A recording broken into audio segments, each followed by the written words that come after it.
Teman-teman pernah nggak sih kepikiran kenapa ya kadang-kadang sekolah kita masih kena banjir? Masalah yang paling mendasar adalah letak SMA Negeri 9 sekolah kita berada di tempat area floodplain atau dataran banjir. Secara geografis, floodplain adalah zona alami di sisi kanan dan kiri sungai yang memang terbentuk untuk menampung luapan air saat debit sungai meningkat. Jadi, secara alami, wilayah sekolah kita adalah ruang parkir air bagi Sungai Cipinang yang melintasi area ini. Sungai ini berhulu di wilayah Depok dan Cibubur. Di sana daerah resapan air sangat minim karena pembangunan yang masif. Tanpa adanya waduk besar untuk menahan air atau lubang biopori yang cukup di pemukiman, air hujan tidak bisa meresap ke tanah, melainkan langsung tumpah ke sungai dalam volume besar. Aliran sungainya bergerak ke arah utara melewati wilayah sekolah kita, menuju kanal banjir timur, hingga bermuara di wilayah Jakarta Utara. Sebagai daerah hilir, SMA Negeri 9 menjadi titik akumulasi seluruh beban air yang dikirim dari wilayah hulu.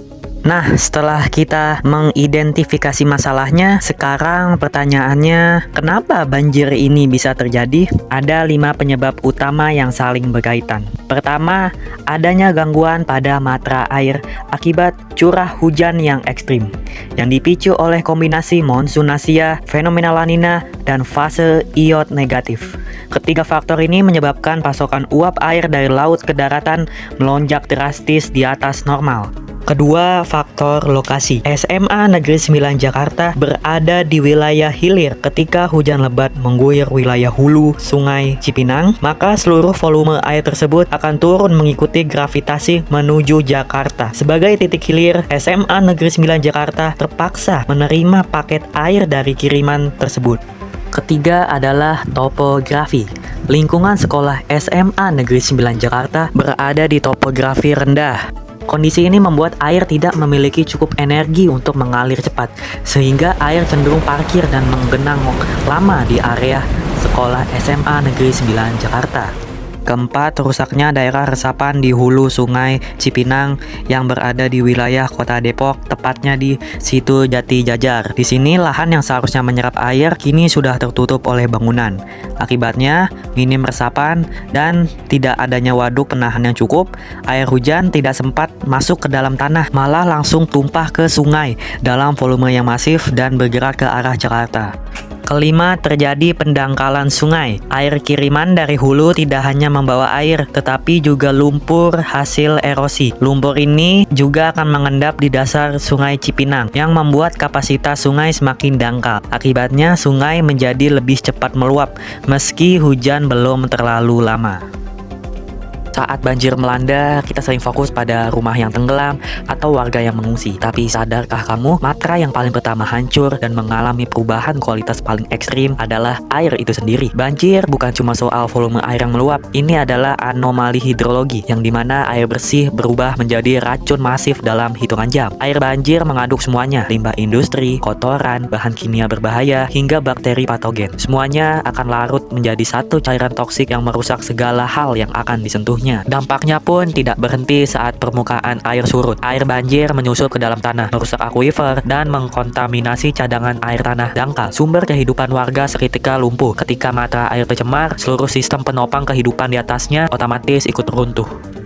Nah, setelah ditelusuri penyebabnya, potensi banjir di Seman 9 Jakarta ke depannya tentu dapat menimbulkan berbagai dampak yang berpengaruh bagi lingkungan maupun aktivitas sekolah. Kira-kira apa saja ya dampaknya? Jadi, terdapat 4 dampak yang terpengaruh. Yang pertama, matra tanah. Dampak pada matra tanah saat banjir terjadi, air yang mengalir deras membawa lumpur dan lapisan tanah bagian atas, sehingga air banjir terlihat berwarna coklat keruh. Kondisi ini menunjukkan terjadinya erosi tanah di area sekolah yang menyebabkan tanah subur terkikis dan menyisakan lapisan tanah yang lebih padat serta tandus. Dampak yang kedua adalah matra tanaman. Banjir yang terjadi dapat menyebabkan tanaman di sekolah mati karena kelamaan terendam air banjir yang membuat area hijau langsung berubah. Tanpa adanya pepohonan yang hidup, halaman sekolah kini hanya menyisakan tanaman yang layu dan rusak.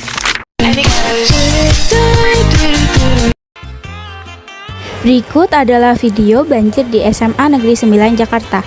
Banjir tidak hanya merusak lingkungan dan fasilitas sekolah, tetapi juga menimbulkan efek domino terhadap berbagai unsur kehidupan di sekitarnya.